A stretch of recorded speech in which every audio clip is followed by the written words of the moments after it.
Casimiro, real talk, may pinatamaan. Good news sa Pinoy boxer natin. Itong at pag-usapan natin. Pero bago ang lahat, pakisubscribe po ng channel ko. Huwag niyo na rin kalimutan i-click yung notification bell para lagi kayong una sa balita. Nalaban ang aasahan, balita sa mga pambato na isasalang, pasabog na video, lahat yan nandito. Nino Cruz TV ang iyong paborito. Pag-usapan nga po natin mga kaboxing, good news dahil former 2 Division World Champion Marlon Tapales at Pinoy undefeated prospect Carl James Martin sabay na lalaban ngayong September 7 taong kasalukuyan. Parehong under ng MP promotion ni Manny Pacquiao. Matatanda ang huling lumaban nitong si Marlon Tapales noong May 10 kontra Thai boxer na Tapong Janku. Tinalo niya ito via first round KO at nakuha ang bakanting WBC Asian Continental Super Bantamweight title.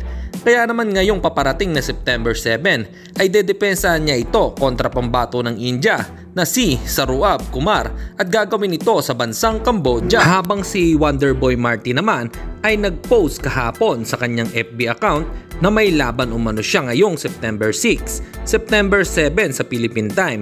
Debut fight niya ito sa labas ng bansa.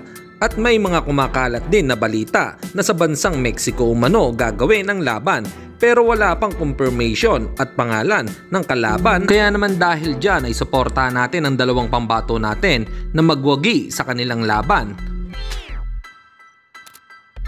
At sa kabilang balita naman tayo mga kaboxing, matapos nga pong matuldukan na ang issue o kuro-kuro na walang laban daw di umano si former 3 Division World Champion Janrel Cuadrolas Casimiro ay tapos na matapos pumirma ng kontrata sa promoter nitong si Masayuki Ito. Kaya tuloy na ang laban at pagbabalik sa ibabaw ng lona. At may iniwan naman nakataga itong si Cuadrolas na hindi pwede puro bounce back lang. Pag dumating man sa'yo ang opportunity, galingan mo dahil hindi lahat ng tao bibigyan ng pagkakataon. Ano po ang masasabi nyo dito mga kaboxing? Comment lang po kayo sa ibaba. Hanggang dito na lang muna ang ating balita. Dito na lang ang aking boxing news report. Babu!